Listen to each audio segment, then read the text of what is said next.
श्लोक में भगवान श्री कृष्ण पुनः जो है विभूतियों के बारे में बोल रहे हैं।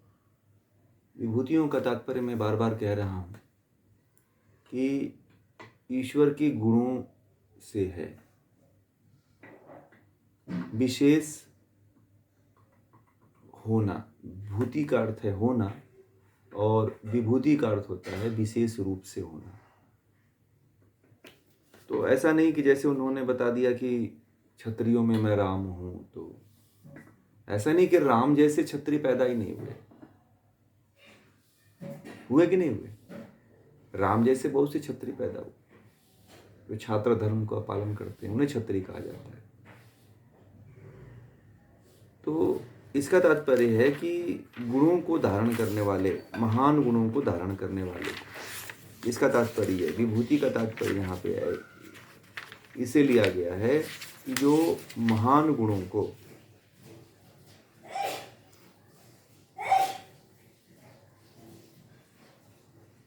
परमात्मा के महान गुणों का एक तरह से राम के रूप में प्रत्यक्षीकरण है, मतलब प्रत्यक्ष रूप से दिखने वाला है कि परमात्मा का राम के जैसा गुण होता है। किसका? ब्रह्म का। ठीक है। इसीलिए जिन जिन महापुरुषों का नाम लिया जाता है वह विभूतियां परमात्मा को इंगित करती हैं कि परमात्मा का रूप जो है फलाना महापुरुष की तरफ होता है। आप लोगों को यही मानना है। ठीक, ये कन्फर्म हुआ। ये पूरा क्लियर होना चाहिए आप लोगों को कि जो भी आप पढ़ रहे हैं उसमें आप लोगों को ये जानना जरूरी है कि आप राम मान करके आप ब्रह्म को यदि चिंतन करेंगे, उसका ध्यान करेंगे, तो आप ब्रह्म को कभी प्राप्त नहीं हो पाओगे। इसलिए मैं बता रहा हूं आप लोगों को। अब इसमें अगले 37वें श्लोक में कहा है कि वृष्णि कुल में वासुदेव मैं हूं, पांडवों में धनंजय अर्जुन मैं हूं, मुनियों में व्यास मैं हूं और कवियों में शुक्राचार्य कवि मैं हूं। तो इसका मतलब ये नहीं है कि अब आप जो ध्यान करोगे, जो समझोगे, ईश्वर को जानने का जो प्रयास करोगे, वह वृष्णि कुल में वासुदेव को मान लोगे, या पांडवों में अर्जुन को मान लोगे, या मुनियों में व्यास को मान लोगे, या कवियों में शुक्राचार्य को मान लोगे। शुक्राचार्य को उष्णा भी कहते हैं, उष्णा। तो इनमें आपको ब्रह्म को नहीं मानना है। ब्रह्म के रूप की तरह है ये, ब्रह्म नहीं है ये। कुछ लोग जब गीता पढ़ते हैं तो जब ध्यान की अवस्था में जब जाते हैं तो उनको एक बात का ध्यान रहता है कि यह जो है वासुदेव है या अर्जुन है तो ये ब्रह्म है। चित्त में यदि यह भाव आपके बना रहा तो आप ब्रह्म को निर्विचार रूप से नहीं जान पाएंगे। ठीक है, ये बात तो आप लोगों को अपने मन में अभी से बैठा लेनी है, क्योंकि यदि यहाँ पे आपने गलती कर दिया तो आगे आपकी यात्रा जो है वह उसमें बहुत बड़ा डिफॉल्ट हो जाएगा, बहुत बड़ी त्रुटि हो जाएगी, गलती हो जाएगी। साधना के काल में यदि आप जा रहे हैं तो आप लोगों को ये जो मैं बातें बताता हूं इसको एज ए रेखा, लक्ष्मण रेखा समझ करके खींच लीजिएगा। नहीं तो पता चले कि बीच में गड़बड़ी कर दे, यात्रा इतने किया, मिला कुछ नहीं आपको। यात्रा में मेहनत भी खूब किया आपने और मिला कुछ नहीं, तो फिर यात्रा का फल 0 मिलेगा ना आपको। इसीलिए यह जानना जरूरी है कि जब आप साधना करने जाएं तो वहां पे आपका, जैसे कि नाम लिया उन्होंने पांडव का, तो पांडवों में अर्जुन, तो आपको अर्जुन का ध्यान नहीं करना है कि भगवान ब्रह्म जो है अर्जुन की तरह होता है। ठीक है, मतलब अर्जुन में ब्रह्म के गुण हैं बस। ठीक, तो गुण कभी ब्रह्म नहीं हो सकता है। जब गुण ब्रह्म नहीं हो सकता है तो जिस व्यक्ति विशेष का हम नाम ले रहे हैं वह भी ब्रह्म नहीं हो सकता। ब्रह्म की तरह होना है। हम मैंने कहा कि विशेष होने को ही, विशेष रूप से होने को ही विभूति कहते हैं। ठीक है, तो वह ब्रह्म नहीं है। अब इसमें बहुत लोगों का अभी मन में ऐसे संशय बना रहता है कि हम, भगवान श्री कृष्ण ने तो गीता में विभूतियों के बारे में ऐसे कहा है कि मैं ये हूँ, तो मैं उन्हीं का ध्यान कर लेता हूँ तो ब्रह्म का ध्यान हो जाएगा, हम ब्रह्म को प्राप्त हो जाएंगे। लोग इस तरह की बातें करते हैं। उन्होंने बहुत से संतों का, ऋषियों का नाम लिया। पांडवों में धनंजय हूँ, मुनियों में व्यास मुनि हूँ, कवियों में शुक्राचार्य कवि हूँ। तो अपने आप के महान ये लोग भगवान से कैटेगरी के लोग हुए हैं। ये लोग व्यास मुनि, उस शुक्राचार्य, ये बहुत बड़े बड़े ईश्वर भगवान राम और कृष्ण की कोटि के लोग हुए हैं। ठीक है, तो उनको यह मानना जो है बहुत बड़ी त्रुटि है। फिर ब्रह्म तक आप नहीं पहुंच पाओगे। ठीक, लोग इसी के चक्कर में पड़े रह जाते हैं। कबीरदास जी से किसी ने पूछा कि आप राम की भक्ति करते हो, तो कबीरदास जी पहले ही बोल दिए कि अरे तू मूर्ख है, मैं दशरथ के राम की तो कभी उपासना ही नहीं किया, मैं तो उस निर्गुण राम की उपासना किया, निर्गुण ब्रह्म राम की उपासना किया। उनको उनके गुरु ने राम मंत्र ही दिया था कबीरदास जी को कि इस राम मंत्र से ब्रह्म को प्राप्त करो। राम नाम भी ब्रह्म का ही है। ठीक है, परंतु आप यदि राम का नाम लेंगे तो वही दशरथ वाले राम का ही पूरा चित्र आपके मन में उभर करके आएगा। आप ब्रह्म का चिंतन नहीं कर पाते हो, क्योंकि आप जन्म से लेकर के और हजारों जन्मों में आप यही जानते हो। भगवान राम की कथा आपके इर्द गिर्द और आपके पूरे संस्कार में समाई हुई है। फिर कबीर जैसा कोई बिरला ही होता है जो राम का नाम लेकर के निर्गुण ब्रह्म की उपासना कर ले। ऐसा कोई बिरला व्यक्ति है। अब आप लोगों को मैं कहूं कि आप जो है व्यास मुनि की उपासना करो, ब्रह्म शब्द जो है व्यास का है, तो आप तो व्यास मुनि की उपासना करोगे ना, कि व्यास जी ने सभी पुराणों को रचा है। ठीक, तो ऐसा नहीं है, आपको भाव बदलना पड़ेगा वहां पे। ठीक, ब्रह्म भाव बदलना पड़ेगा। हाँ, मैंने पहले ही बताया। हाँ, अलग ही समझना। हाँ, तो जीवात्मा भी अजन्मा है, जीवात्मा भी अजन्मा है, परमात्मा भी अजन्मा है, तो इसमें जन्म नहीं लेगा। परंतु ये मैं स्थिति समाधि काल की बता रहा हूँ। ये आपको ये बात जो मैं कह रहा हूँ, या इसके संस्कार समाधि के समय में आप जब जाओगे, जब आपकी समाधि लगेगी, तो उस समय आपके अंदर यह ज्ञान अभी से बना रहा, तो उस समय आपको उतनी समस्याएं नहीं आएगी। फिर समाधि में यदि आप चले गए और उस समय आपके अंदर अज्ञानता है कि दशरथ के राम ही ब्रह्म हैं, तो फिर आप कहीं नहीं पहुंचे। समझो कि आपकी यात्रा क्या रही, व्यर्थ की रही। भले आपको कहने वाले कह दें कि ब्रह्मलीन हो गए, ठीक है, आपको कहने वाले भले कह दें कि ब्रह्मलीन हो गए, परंतु वास्तविक तक तो आप भी जानते हो कि मैं ब्रह्म तक नहीं पहुंचा। स्वामी विवेकानंद ने कहा था कि मैं आत्मज्ञान को भी नहीं प्राप्त कर पाया है।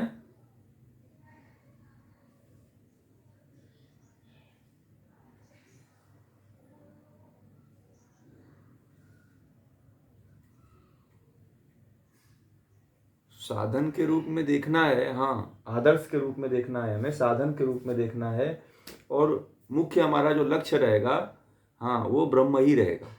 ठीक, भेदन आपका ब्रह्म का करना है। अर्जुन को जैसे केवल उसके गुरु ने कह दिया था कि अर्जुन चिड़िया का भेदन करो, तो अर्जुन को केवल आंख दिखाई देता था चिड़िया का। तो आपको केवल ब्रह्म दिखाई देना चाहिए, चिड़िया नहीं दिखाई देना चाहिए। कहने का तात्पर्य यही है। जो पहले के समय में जो परीक्षाएं होती थी अद्भुत होती थी। आज की परीक्षाएं पेपर कॉपी पे की तरह नहीं होती है। जो गुरु परीक्षा लेता है, बस एक शब्द आपसे जान लिया, बस पूरी परीक्षा हो जाती है। आप कितने परिपक्व हो, इसकी पूरी जानकारी मिल जाती है ब्रह्म को। ठीक। जी जी बताइए, जी बोलिए बोलिए।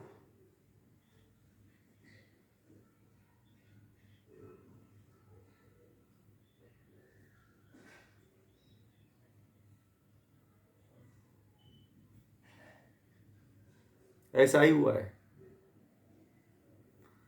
ऐसा ही हुआ है। और इसमें बीच में कुछ लोगों ने कहा कि गुरु गोविंद दो उखड़े काकू लागू पाए, बलिहारी गुरु आपने गोविंद दियो बताए। तो कुछ इस चक्कर में भी इस श्लोक का भी कुछ लोगों ने अर्थ का अनर्थ लगा लिया। इस कारण से भी बहुत लोग फंसे हुए हैं इसके चक्करों में। ठीक है। और आजकल जितने लोग हैं वो अपने गुरु को ही पूजने लगे, और उनको लगा कि इनको पूज करके हम ब्रह्म तक पहुंच जाएंगे, परंतु वह केवल उनको संतुष्ट तो कर दिए, लगा सामने से कि आपने अपने गुरु को संतुष्ट कर दिया, परंतु आप ब्रह्म तक नहीं पहुंचे। ये आपकी असंतुष्टि है, ये आपकी असंतुष्टि जन्म जन्मांतर तक फिर बनी रहेगी। बीच में अटकने का काम मत करिए। मैं तो कहता हूं डायरेक्ट जुड़िए ब्रह्म से, कहीं कोई दलाली की जरूरत नहीं है। ठीक है। एजेंट मत रखिए किसी भी कार्य को करवाने के लिए। एजेंट से करवाएंगे तो फिर एजेंट तो अपना फिर दिखाई देता कुछ अपना फायदा मुनाफा करता है। फिर अब मैं ये बातें जो एजेंट कह रहा हूं ये बहुत बड़ी बात है, परंतु आप लोग समझने के लिए समझ जाइए। ठीक है। अब इस पे मैं व्याख्या नहीं करूंगा, बहुत लोगों को अच्छा नहीं लगता, उल्टा लगेगा इस मेरी बातें। ठीक है। जी जी।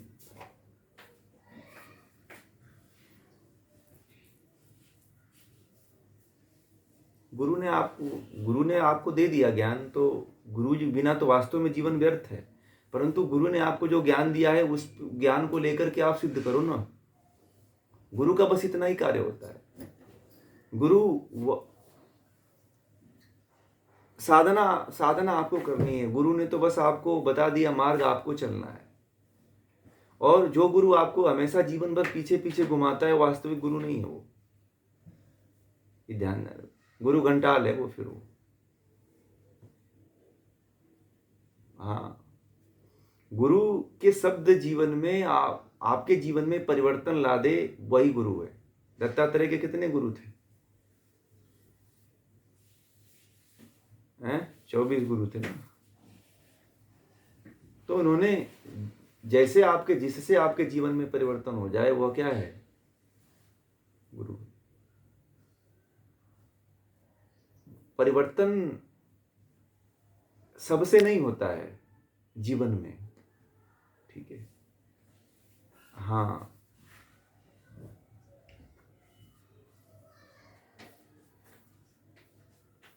परंतु सत्य, अब बात ये भी है ना कि गुरु भी आप ऐसा चुनिए जो ब्रह्म का ज्ञान रखता हो, ब्रह्म ज्ञानी हो। गुरु ऐसा मत चुनिए जो अपने में फंसा कर रखने वाला हो, संसारिक देवी देवताओं में फंसा करके रखने वाला हो। ऐसे गुरु को गुरु मत बनाइए।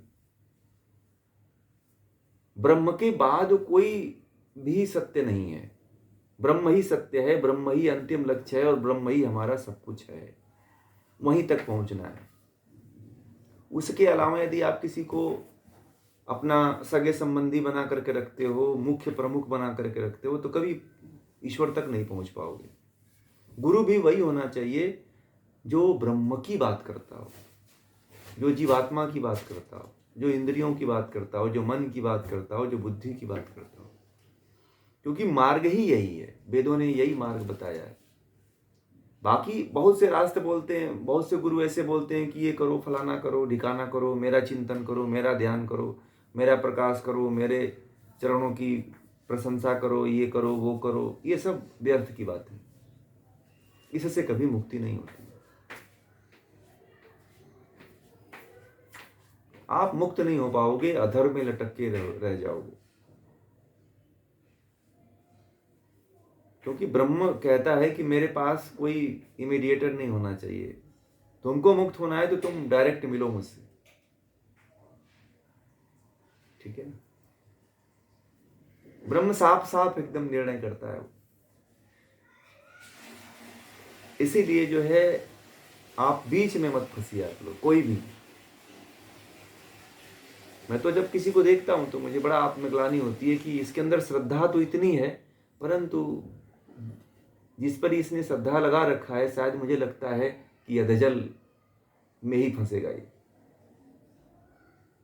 एक लोग हैं मेरे परिचय में हैं, मैं उनके बताऊं उनके बारे में आप लोगों को कि उनको बहुत बड़ी श्रद्धा है, इस काम से जुड़े हुए हैं। वो लखनऊ से हैं, ठीक है। वह जो है यूपी पीसीएस में है, तो सचिवालय में वो जॉब करते हैं। तो उनकी श्रद्धा बहुत बहुत है, परंतु क्या है कि वह ऐसे और इस तरह से जुड़े हुए हैं कि उनको निकलना बड़ा कठिन है। और वो चाहते हैं कि मैं ब्रह्म को प्राप्त हो जाऊं, ईश्वर को प्राप्त हूं। और उनको मैंने समझाया भी है कि ब्रह्म अलग है, आपके कृष्ण अलग हैं, देवी देवता अलग हैं, जानते हैं, परंतु इतना वो जकड़े हुए हैं कि निकल नहीं पा रहे हैं। इतने जकड़े हुए हैं कि निकलना मुश्किल है। कहते हैं, कभी कभी मुझसे बात होती है तो कहते हैं कि मैं निकल नहीं पाता हूं, मैं बड़ा परेशान हूं इसको लेकर के। और मुझे लगता है कि इस जन्म में मुझसे नहीं हो पाएगा। आपकी जो बातें हैं वो अक्षरशः पूरी तरह से सत्य हैं, और वही सत्य है। फिर भी मैं नहीं निकल पाता हूँ, ये बड़ी मेरी जीवन की सबसे बड़ा जो है ये कमी कह लीजिए, नादानी कह लीजिए, अज्ञानता कह लीजिए, यह है हमारे भीतर। तो ऐसे आप ही लोगों में से बहुत से लोग हैं इसमें। ऐसा नहीं कि इसमें केवल कुछ लोग हैं, आप लोगों में से भी बहुत से लोग ऐसे ही होंगे। ब्रह्म तक और ब्रह्म के रास्ते का चयन करना भी, ये भी एक ईश्वर की कृपा होती है। उस मार्ग पे चलने वाले के ऊपर ब्रह्म की, ईश्वर की विशेष कृपा हो जाती है। यदि आप चल दिए तो फिर तो आपके साथ आ जाता है ब्रह्म, नहीं चले तो फिर तो उस पर ईश्वर की कोई नज़र नहीं होती है। फिर वो डरा सा रहता है, सहमा सा रहता है, दुखित रहता है, परेशान रहता है, हताश रहता है, उदास रहता है, निराश रहता है, दुखित रहता है, पीड़ित रहता है। पीड़ा तो दुख तो सबको होता है, परंतु जो ब्रह्म के का उपासक होता है वो विशेष ही होता है ब्रह्म के लिए। फिर वो ब्रह्म के लिए भी विशेष हो जाता है।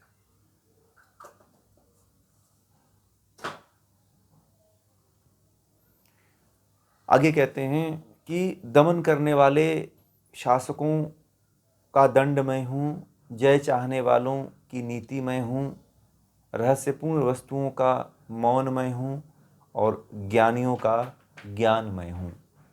बहुत महत्वपूर्ण श्लोक है ये। दमन करने वाले शासकों का दंड मैं हूँ। यदि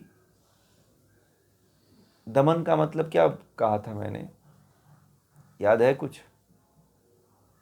इंद्रियों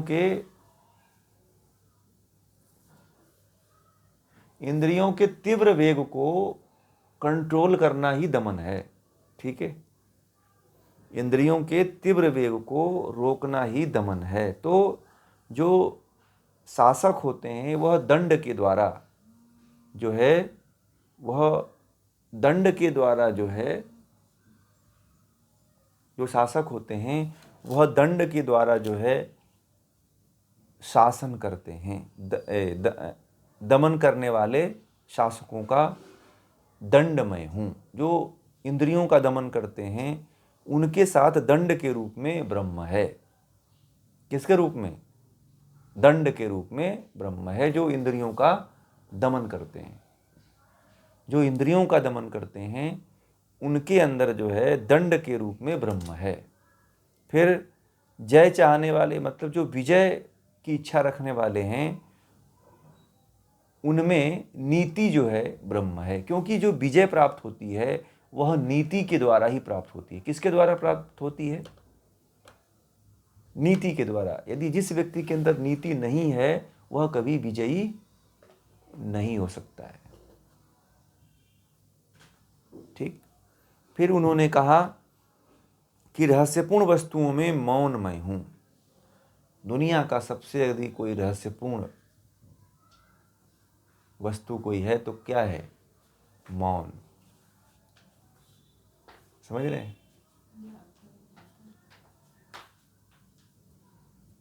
ये थोड़ा सा इसके बारे में समझाएंगे आप लोगों को।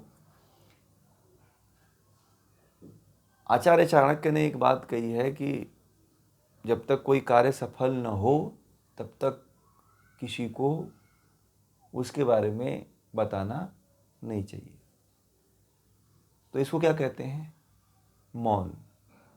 अभी कोई कार्य हुआ ही नहीं और आपने उसको लोगों के सामने रख दिया तो क्या होता है? वो कार्य अगर बाय द वे नहीं हुआ तो फिर क्या होगा?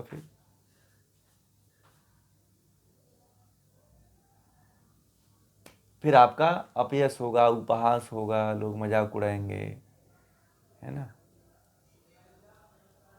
तो इसलिए जो है मौन का बड़ा महत्व है जीवन में।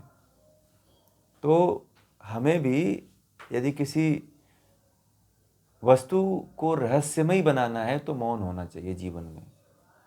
लोग जो है हर बात को किसी, जैसे अभी विशेष तरह से स्त्रियों को ले लीजिए, तो जो स्त्रियां होती हैं छोटी छोटी बातों को, जैसे कोई पति है चाहे, तो उनसे हर बात को मतलब कह देती हैं। ठीक है, मैं सभी की बात कर रहा हूँ, किसी एक विशेष व्यक्ति की बात नहीं कर रहा हूँ। चाहे कुछ पुरुष हैं तो वो भी छोटी छोटी जो बातें होती हैं वो सभी से जो है कह देते हैं, चाहे स्त्री हो चाहे पुरुष। तो इससे क्या होता है, किसी वस्तु का, वह जो वस्तु होती है जिसके बारे में वे कह देते हैं उसका रहस्य नष्ट हो जाता है। क्या होता है? नष्ट हो जाता है। और वह रहस्य न बन करके क्या हो जाता है? और रहस्य हो जाता है। और उसके बारे में, उसके लिए जो है व्यक्ति के ऊपर, व्यक्ति के मन में जो विशेष भाव रहता है, विशेष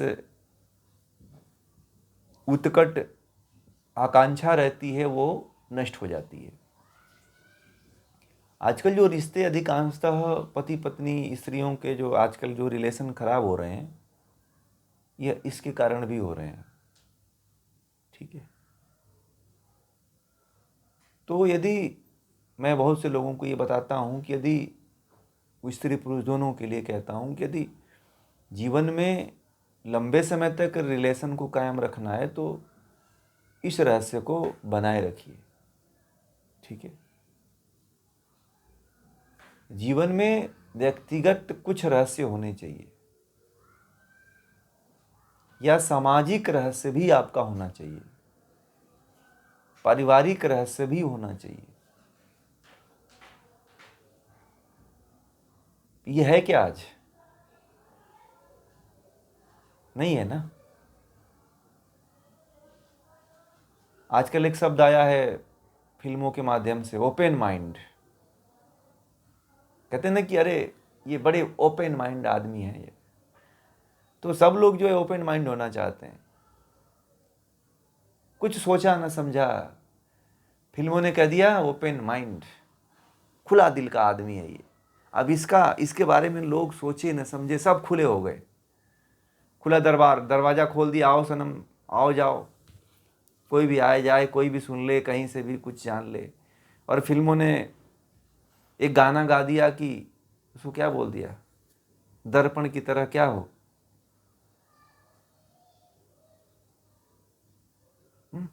पारदर्शी। तो ये जो है, ये जो शब्द आए हैं हमारे सिद्धांतों को, हमारे रहस्यों को नष्ट करने के लिए आए हैं। और रिश्ते व्यक्ति के कैसे खराब हों, एक दूसरे के कैसे जीवन को बर्बाद किया जाए, यह उसके ऊपर एक बहुत बड़ा रहस्य है, ये भी रहस्य है। तो वो रहस्य तो आप लोगों को पता भी नहीं है, परंतु आपका रहस्य खुल जाता है और आप जो है बम की तरह पूरा फूट जाते हो, बारूद पूरा फैल जाता है। यह रहस्य आपका इससे नष्ट होता है। जीवन में कभी भी कुछ ऐसे रहस्य होने चाहिए जो आपके पास होने चाहिए। ठीक।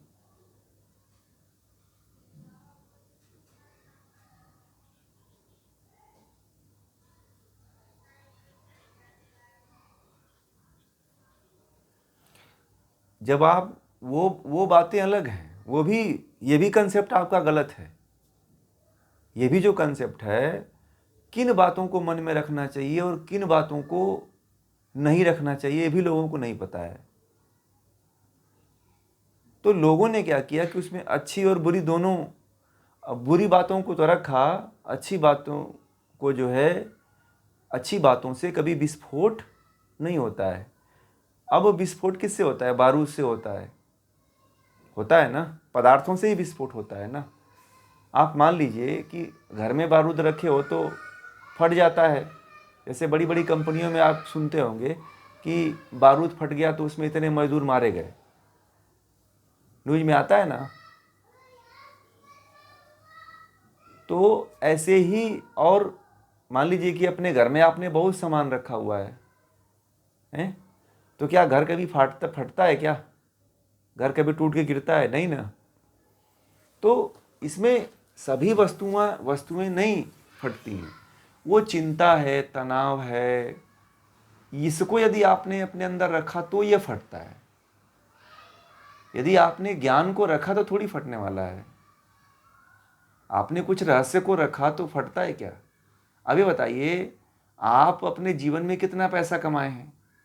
अब जितना पैसा कमाए वो आप ही जानते हैं ना, दुनिया बगल वाले थोड़ी किसी को बताते आप हैं। है कि नहीं? अब ये रहस्य फटता है क्या कहीं? बताइए। हैं? नहीं फटता है ना।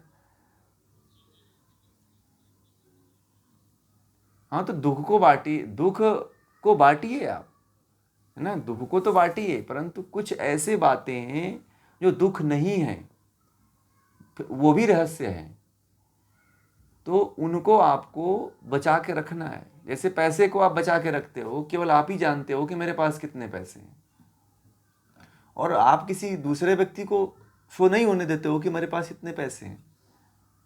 ये भी एक रहस्य है ना। तो ये रहस्य है, तो आपके पास धन बचा हुआ है, बचा है ना।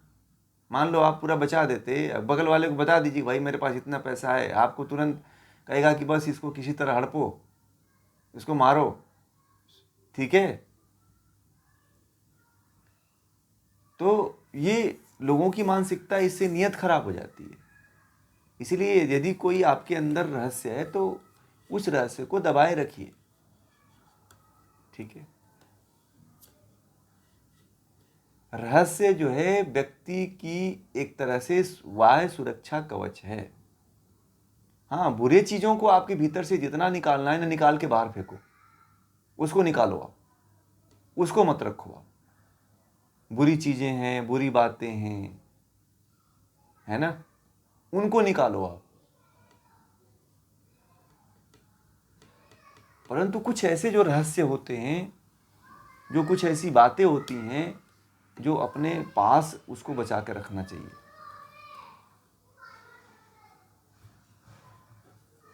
जिससे कि आप से लोग जुड़े रहें। रावण के पास एक ऐसा रहस्य था, राजनीति का रहस्य उसको पता था, ठीक है। भगवान राम को पता था कि इसके जैसा राजनीति किसी को नहीं आती है। जब मरा वह, तो भगवान राम ने कहा कि जाओ लक्ष्मण, उससे राजनीति का ज्ञान ले लो,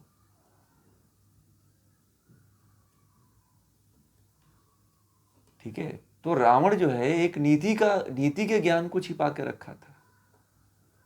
भीष्म पितामह जब मरने सैया पे थे तो उनके पास भी ज्ञान का बहुत बड़ा राज था, रहस्य था। तो सभी पांडव, अर्जुन आदि मिलकर के वहां पे जा करके उनसे ज्ञान लेते हैं। तो यदि आपके पास कुछ रहस्य है तभी आपके पास लोग आएंगे। यदि रहस्य नहीं है तो आपको कोई पूछने वाला नहीं, अरे बस ये तो ऐसे ही है, फिर लोग रास्ता पकड़ लेते हैं। समझ रहे हैं? मौन का मतलब समझ में आ गया? बुरी चीजों को तो सबके सामने निकाल दीजिए, उसे तो कोई ना पूछे तो भी बता दीजिए कि भैया ये समस्या है। बुरी चीज को रखना, बुरी चीज को अपने भीतर रखना, ये जो है सही नहीं है, खतरा है इससे। ठीक, आगे चलते हैं और फिर कहते हैं कि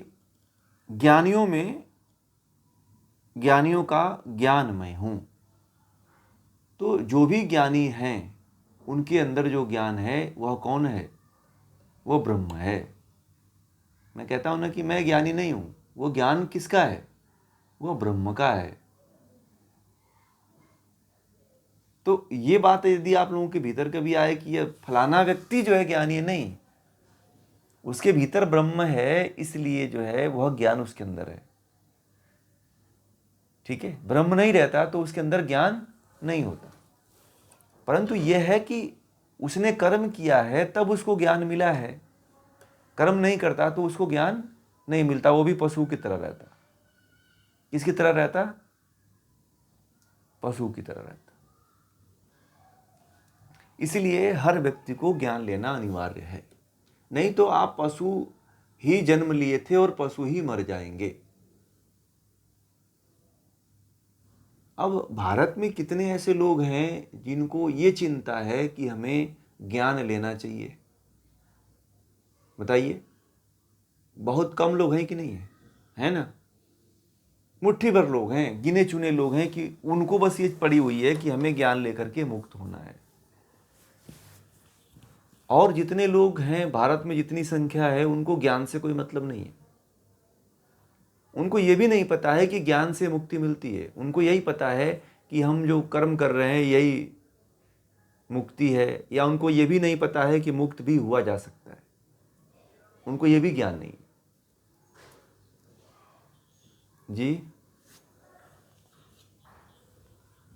हम्म हम्म हम्म हम्म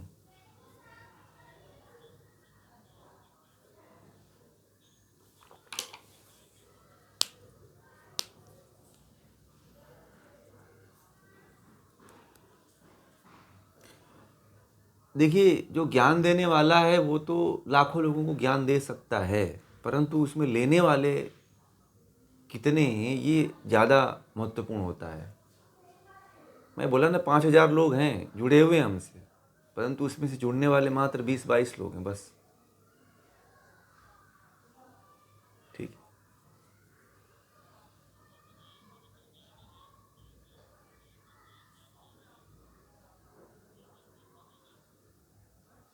हाँ, ये तो ज्ञान ले रहे हैं ना, अभी ज्ञान ले रहे हैं, अभी ज्ञानी नहीं हुए हैं, अभी ज्ञान अपने भीतर ले रहे हैं, उसको ग्रहण कर रहे हैं।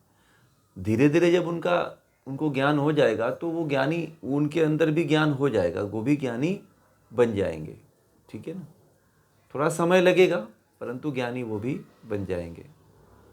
एक दिन में कोई ज्ञानी नहीं होता है, उसमें समय लगता है, दिन लगते हैं, लगना पड़ता है, थोड़ा समय देना पड़ता है, तो ज्ञानी होता है। कोई ज्ञानी कोई ऐसे नहीं होता है, या पूर्व जन्म का कोई संस्कार होता है तो व्यक्ति ज्ञानी होता है। ठीक है, उसने बहुत ज़्यादा कोई कर्म किया हो तो ज्ञानी होता है। कोई ऐसे ज्ञानी नहीं होता है जैसे लोग समझते हैं कि ऐसे ही ज्ञानी हो गया, कोई नहीं। अगर इस जन्म में उसने कोई विशेष ज्ञान लिया है तो ज्ञान है, और दूसरा उसके पूरे जन्म का संस्कार ज्ञान का रहा होगा, इसीलिए ज्ञान इस जन्म में दिखाई देता है। इसलिए मैं कहता हूं कि यदि आप लोगों को भी ज्ञान नहीं है तो इस जन्म में आप इतना ज्ञान ले लो कि मरने का दुख न हो। व्यक्ति को यदि ज्ञान हो गया तो कभी जीवन में मरने का दुख नहीं होता है। ठीक है, मरने का दुख उसी व्यक्ति को होता है जिसने कभी ज्ञान नहीं लिया होता है, क्योंकि उसकी आत्मा रोती है कि मैं नाहक इस संसार में आया और मुझे कुछ प्राप्त नहीं हुआ। आत्मा के साथ शरीर रोती है। ठीक है, तो इस रहस्य को आप लोग नोट कर लीजिएगा अपने जीवन में, तो ही सफलता आप लोग प्राप्त कर सकते हैं। करें कि हे अर्जुन, सब प्राणियों की उत्पत्ति का जो भी बीज है, कारण है, वह मैं हूँ। जो भी चर या अचर हैं, जंगम हैं, अस्थावर हैं, इनमें से ऐसा कुछ भी नहीं है जो मेरे बिना रह सके। ठीक है,